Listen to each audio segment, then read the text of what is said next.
When the lights are the brightest and all eyes are on you, can you live up to the pressure?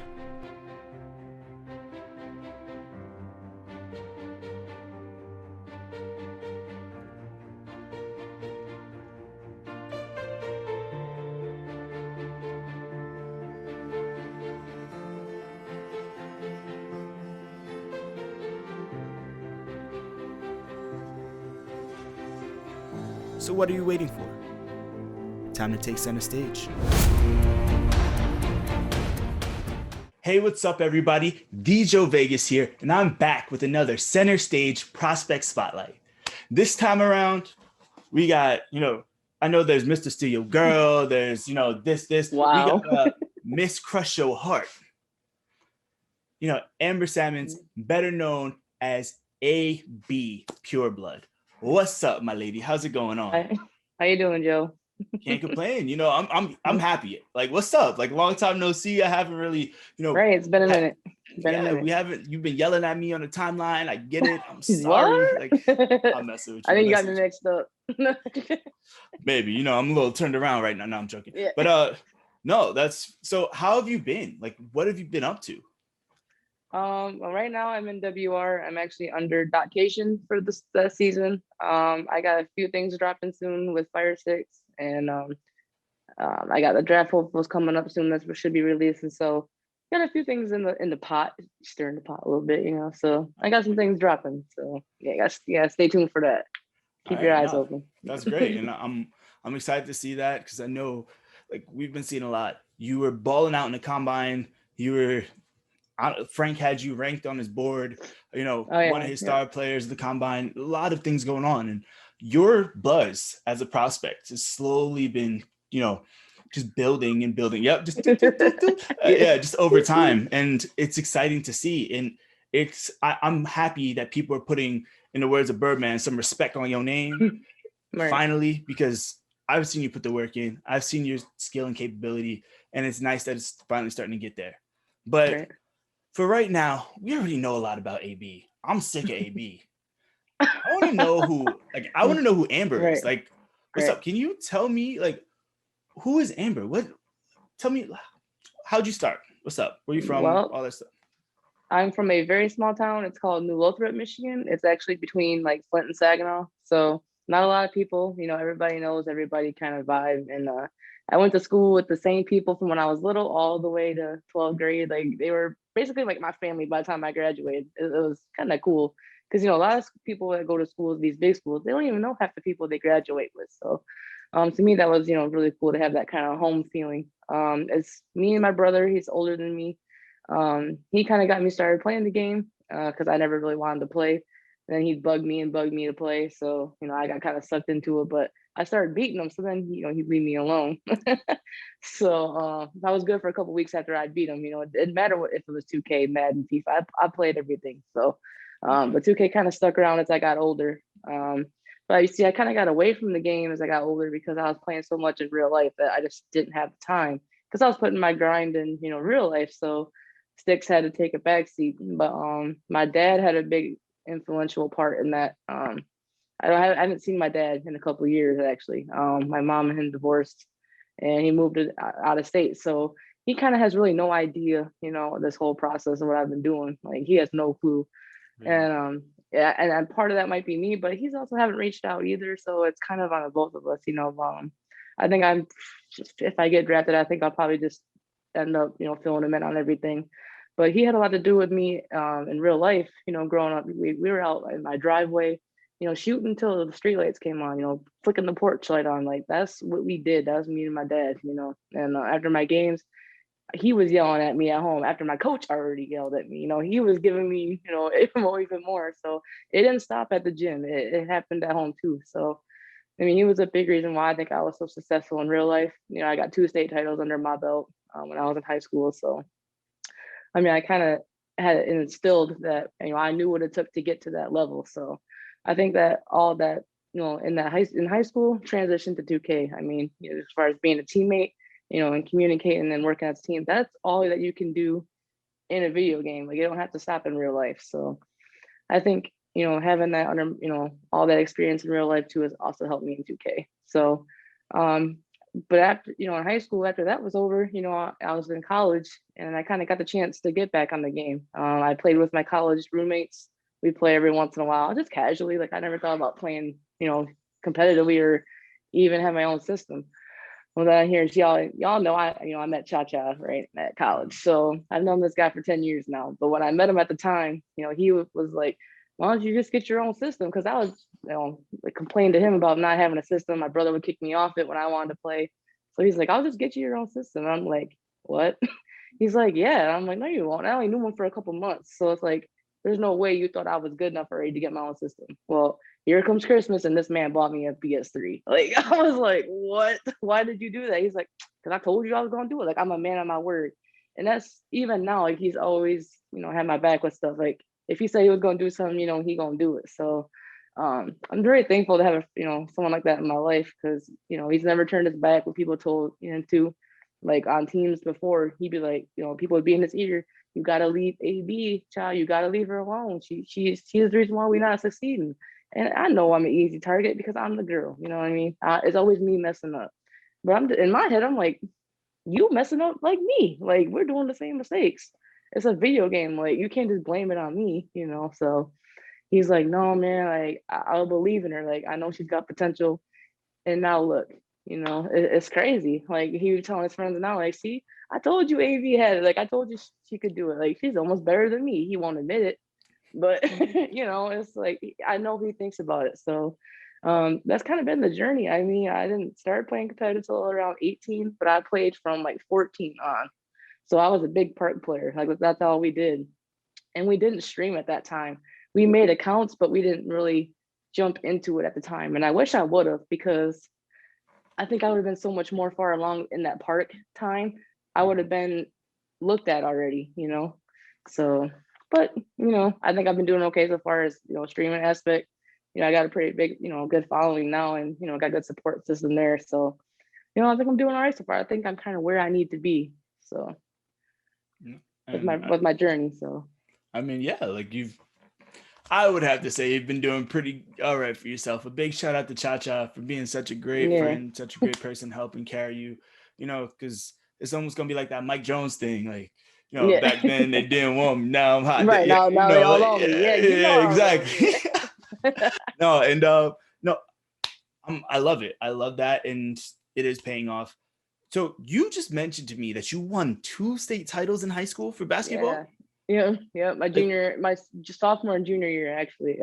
We made the finals actually my senior year. It was almost a three-peat, man. We just came up a little short, but. That's tough. Yeah, that was heartbreaking because that was my last time, playing at the, with that jersey on. So it was tough for sure. So I mean, of course, like looking at it, you won 2 state titles. You made it super close. So I'm guessing you're pretty good in high school. Did you wind up playing in college? I know you're kind of saying like your teammates a little bit. Like, what happened with your college career? Yeah, so I and it's funny because I ended up getting D1 offers, and it's funny because Frank just wondered about this on BFW last night. He was asking like, "Did you get D1 offers, AB?" Like, I want to know. And so the answer to that is I did get a couple. One was actually in New York. It was Niagara University. They were going to offer a scholarship. I'm not sure if it was full or not at the time.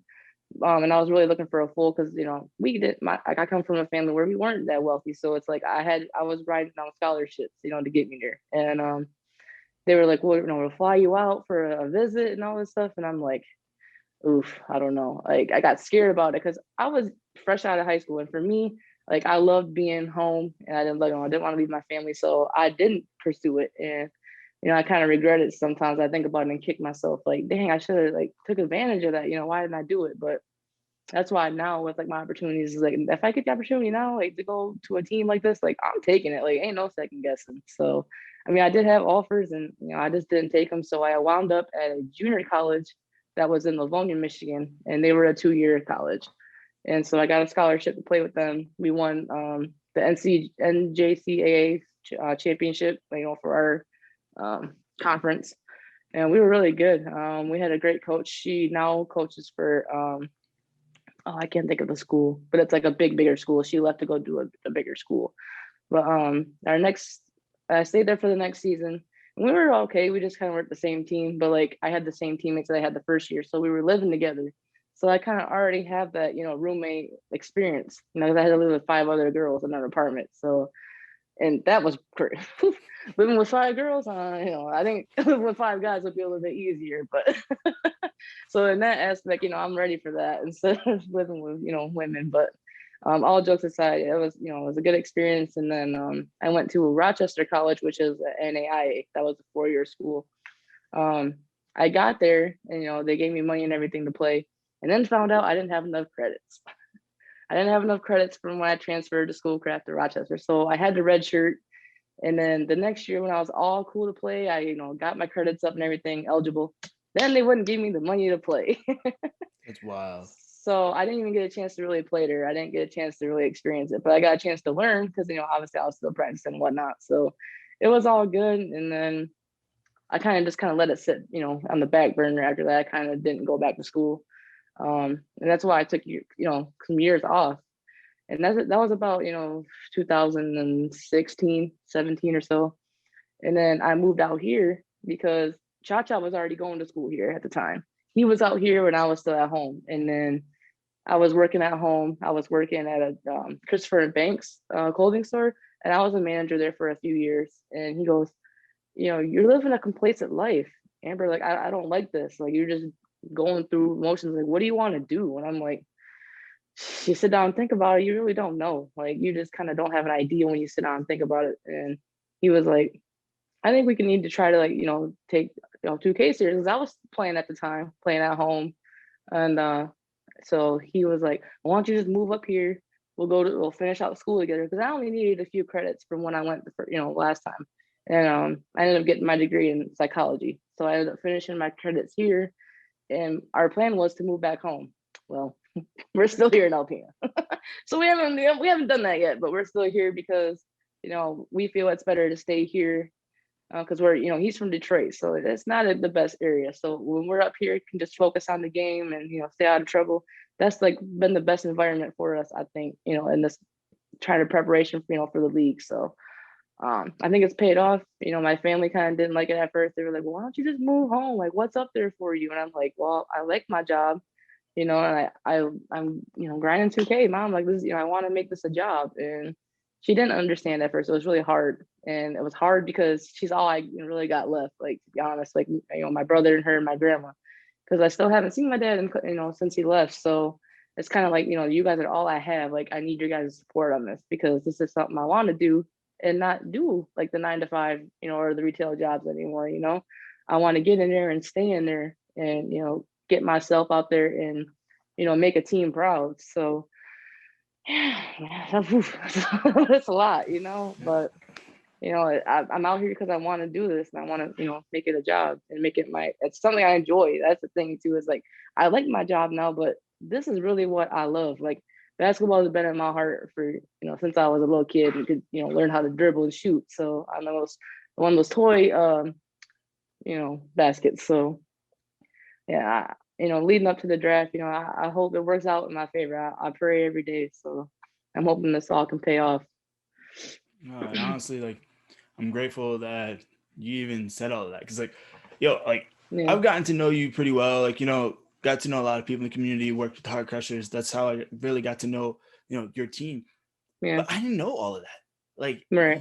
Do you understand how inspiring that is to me? That right. Like, all right, I'm going to take this serious. You literally uprooted yourself, moved somewhere else so you can focus on your dream, focus on your goal. And now it's getting to a point where you're just this close. I'm just you're almost the finish line, bro. Yeah. Literally at the finish line, and you just got to keep pushing. And much respect to you, and keep going forward. Now, another question is just like, of course, you have that basketball background, years of it. How has your basketball background helped translate over to the 2K scene? Yeah, so I think it helps in effect to where, like, I have that team experience. Like, I want to do it as a team. It's not about just myself. It's about the 4 other people that are, on the court with you. You got to constantly be communicating, because they can't read minds. And it's just like, in real life in the game, nobody can read a mind. So you got to communicate to what you're about to do. You got to, tell your teammates, hey, we got to come together and win. Like, we can't do this on our own. And that was the thing back, transitioning back for one season that we had in real life where we lost our very first game of the season. And our program wasn't used to losing. That's not something that we did or we were used to. My coach was very hard-headed and strict, and it was a long bus ride home. And I remember, I'll never forget it. I remember verbatim. He said, if you guys don't want this, get the F out. Like, just get off my team. I don't want people who don't want to be here. And so after that, we kind of just took it up, to put a chip on our shoulder. Like every game we played, didn't lose a single game after that. We won 27 straight and won the title that year. And that determination and motivation to, we're not losing like anymore. Like that didn't feel good. It left a very bad taste in my mouth. I hope it left a bad taste in your guys' mouth. So, I mean, in transition to 2K, I think, no one goes in wanting to lose. We all want to go in there and win. So we have to take the steps in order to do that and, make a run, especially, even make playoffs. Like in 2K, you got to win. So just like in real life. So that's for sure. That's a great answer, definitely for it. So you've been, especially let's say it's February, June, the past like 3, maybe 4 months have been kind of bonkers for you. Like you've been right, crazy. So busy. Yeah. You've done, so many things. You were asked to be a part of the United States esports, their FIBA team, the I almost tryouts. Forgot about that. Like, hey, you might have, I might not have. Like, Jeez. Of course, like look, I'm doing my research. I do. Yeah. But so you should keep my brain too. hey, right? Trade it? No, I'm good. Yeah, yeah. But so you were invited to be one of the participants to, of course, pretty much try out for the FIBA Esports International, the national team. Right. Can you tell me what that process was like and pretty much trying out to represent your country on a national stage, playing the game you love? Yeah, it was crazy because I was at work at the particular day, and Chacha calls me up at work. Check your email. Like, screw your job right now. Go check your email. And I was like, what am I checking it for? He's like, doesn't matter. Just go check and see if you got something from the USA, USA team. I'm like, all right, let me go back there. And I was like, I got an email. I was like, what's this? Look, so like, what's this for? He's like, you get to try out, for their Olympic team for 2K. And I'm like, what? Like, I was like dumbfounded in the back room. I'm like, really? He's like, yeah. And I'm like, oh my God, like, because I was one of the few women picked. Like, there wasn't a lot of us. So the fact that they, saw potential in me to be on that type of stage, to do something like that is big. I was so appreciative just to be picked. And I wanted to make it, of course, but, Lady did phenomenal. And they won a gold medal for the United States. So, I can't be mad that I didn't make it. That's a great hats off to them. So, they put on for our country like I knew they would. So it was a great experience, though, for sure. Well, I mean, I bet it was. And hey, at the end of the day, you're still part of, that community. The whole, US, like pretty much USA basketball community. You're part of their team, like you're still affiliate. And there's going to be more events going on. Right. So, of course, hopefully we start to see, AB, splashing from the hash, one of these, like one of these months exactly. Just like that. Good form, huh? Yeah, right? Yeah, you're trying to keep it in frame. It's all right. I respect it. Look. Right. I move a little bit. Look. See, this is why we keep you around. But so of course you had FIBA going on, and then this past month, earlier, you had Women in Gaming too. Right. Can you tell me because I know you participated in the first one. This one unfortunately was remote, but can you tell me what being a part of Women in Gaming in that whole experience is like, and how much you learned from it? Just right. Well, the first year we went was dope. It was a lot of firsts for me. I mean, I got the time off of work. I got to fly for the first time. I had to fly 4 times, so I was really nervous. Of course, I had a guy next to me who was a veteran. He was like, "Oh, you're fine." I'm like, that doesn't make me feel better, but okay. But I got through the flights fine. Got to New York, saw Times Square for the first time.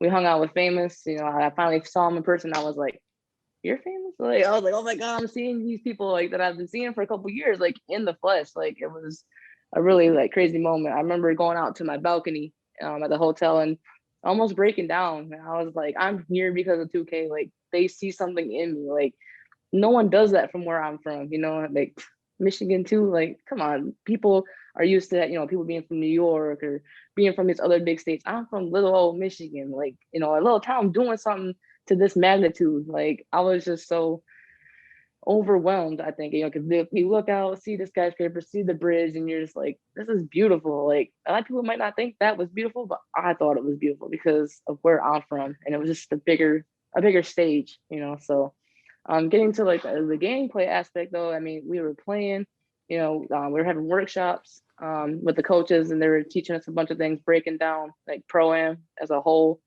talking about defense rotations and what it means to get to the point to be in the league. So I was taking notes, me, I was writing stuff down and whatnot. And the first year was just a good learning experience as a whole. Like, it was a really fun experience.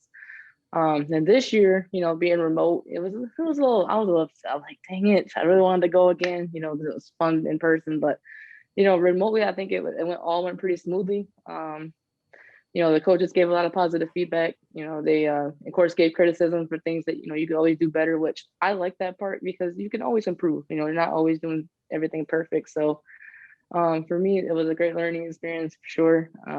You go in thinking that you're good. No one can tell. I'm good. I don't need no more pointers. I'm good. And then you're like, wow, I really needed all that to elevate my game. So I'm always happy that the players we played with, because we played with some league players. They had a lot of good things to say, and the coaches, I mean, they were very positive and, making sure we had a good experience. So I love the women in gaming, that they started doing something like this, because it even shows people that, the women that aren't got their name yet, it lets them showcase their skills. So I think it's a great thing that, the league put on for us. Yeah. And of course, like, I had the honor myself to, help volunteer. Yeah, that's right. You got to play. And like, yo, man, I learned, I was like, yo, this is why I retired in the first place. I was like, yeah, look, at least I could say, I beat you, like, you shut you down, but like, we won't get into all of that. You got lucky, but Joe. no, I got carried. Let's be honest. I had like, man, I had like, you had a good team. You had some soup. Like, it was hella soup. So I'm not, nope. Not ashamed. Yeah. yeah. But it is what it is. You got to do what you got to do, right? But no, I really love the platform and just everything that they did, from having AP and everyone come speak to you, having that was cool too, come and teach about content and just branding, exposure, marketing, all the little things, and seeing a lot of you take that information and run with it and continue to build your platform and continue to grow and pretty much get you where you are now. It really is inspiring, because you are all hungry. You all want to make it. You're taking every opportunity given to you and making the best out of it. And again, we're here so close to draft day. You've done so much. And hopefully we get to see you walk across that stage. And that virtual stage, I hope so. Put on at least a virtual, like the hat, at least. It's gonna suck. Like, I wish I could be like there, actually, like, big, but like, it's all right. I'll still be shouting at my computer screen. It's cool. It'll be awkward. I know. I got the weekend off I took the whole weekend. I told them, I was like, I need the weekend off. So it works. Because I finally told my job, and they were kind of, my boss was taken aback. She was like, oh, so you might be leaving. And I was like, yeah, I might be. So I told her, because I'm a manager there too. So like, I felt like it was right to tell her a few weeks ago, give her more of a week, than 2 weeks notice. So she was like, well, maybe we can get you to take a leave, because they don't want to lose me. So I told her, I was like, well, it's a 6 months. So we'll see if I can take a leave that long. I don't know if I can, but we're trying to get in the works. So just to see. Yeah. We'll keep our fingers crossed, because it'd be cool to come back to something, or at least potentially have it. To have something to fall back on after, Like, I don't want to just be like, okay, what am I going to do now? So. Hey, I mean, remember, once you're in, you're going to stay in. That's the way. That's true. The mindset we have with all of that. It's no stop. That's true. That's true. All right. So we're going to, start just pushing a little bit. We've gotten really to know a lot about you, and you've really gone in depth, and I'm super grateful. But we kind of want to have a little bit of fun here. It's going to be just some random rapid fire, quick questions. You're going to see if you with it. All right. So you ready? Got you. Ready. You sure? Hit me. All right. Favorite color? Purple. All right. I like that color. I like that answer. Really? I don't wear it, but I love it though. It's like one of my favorite colors. It's my favorite color too. So, no shame. But all right. So favorite type of music? Oh, everyone's gonna hate me for it, but I love me some country, bro. I really do. No shame, no shame. That's my favorite genre. All right. One song that you can listen to for the rest of your life. Versace on the Floor. Versace by on Bruno the floor. Mars. Okay. All right. That's the first song that came to mind. All right. No, I'm not judging. But all right, cool. Favorite sport? Basketball. Let's be honest, right? All right. No, that was easy. PS5 or Xbox? PS5. No comparison. I don't even got an Xbox this year. So if you was trapped on a desert island, you could only bring one thing. Well, you won't say desert, a deserted island. Okay. But yeah, if you were trapped on an island, you could only bring one thing. What would you bring? I think a book, a big one. Probably the Bible. One book. Like just one Bible. I can't bring an electronic because I don't got nowhere to plug stuff. So look, all right, you're smart. Okay, my dog. I'm gonna bring my dog if he's still alive because he's kind of old. But I bring my dog probably. Okay. Can't go wrong with that. No, all right. Just trying to get sentimental now. Blah blah blah. Yeah. But all right, and the last one goal that you have this year that doesn't involve making the 2K League. I think continuing to brand myself. I mean, that's always something I can work on individually, just to keep my name relevant. So I think that's one thing I want to continue to work on besides making the league. All right. Great answer. Yeah. All right. So you media trained. Okay. I got it. Yeah. All right. So this is the point in the show where I like to give you the floor and pretty much give your last ditch pitch to teams, GM, scouts of why you should be drafted to their organization. All right. All right. Yeah. One last thing is I feel like I should be drafted just because I've seen my progression through the years since I started. I started out as power forward, okay, a spot up, didn't know how to make plays or pass well. I'll tell you, I had blinders. I couldn't see. I was a blind beetle, and so to come that far, to where I am now. I call myself a hash demon. I can dunk, dribble, pass. It's come so far. So I feel like, any team that's willing to take a chance on me, you gonna get someone who's 1,000% committed. Because we're not talking about 100% committed. That's long gone. It's 1,000% commitment that I'm gonna be doing. Whatever team that I can go to, you're gonna get someone who's on time. That's loyal, honest, dependable. All the adjectives that you can think of. That are positive, I'm gonna be doing it. So because I'm gonna do whatever it takes for the team to be successful. So any team that will take a chance on me, I'm gonna be forever grateful for that organization, and I'm gonna put out my best to represent that organization. I love it. All right, so thank you so much, AB. Where can the people find you on social media? You guys can find me on Twitter. It's at symbol AB Pureblood 20. I'm on Twitch. I stream almost every day. That's AB Pureblood _20. And I'm also on Instagram. It's AB Pureblood 20. So it's basically all the same except for the underscore on Twitch. So. All right, cool. Well, thank you so much, AB. Love to have you. We'll have you back. We'll do some stuff. Appreciate it. Thinking maybe we're gonna do center stage karaoke at one of these points. So maybe we have to hear your rendition. We'll see what we're gonna do. I'll sing Versace on the floor. Hey, look, as long as you sound like Bruno, that's all that matters. We gotta sound clean. I can sing a little bit. I got a little bit of tune. All right, look, we're gonna have to get you, Lauren, and DJ. We're gonna have like there you go. Crusher's Child, whatever. That was really bad, but boxed. But all right. Thank you everyone for watching. I'm the Joe Vegas, and this has been Center Stage Prospect Spotlight. I'll catch you all next time. Peace. So what are you waiting for? Time to take center stage.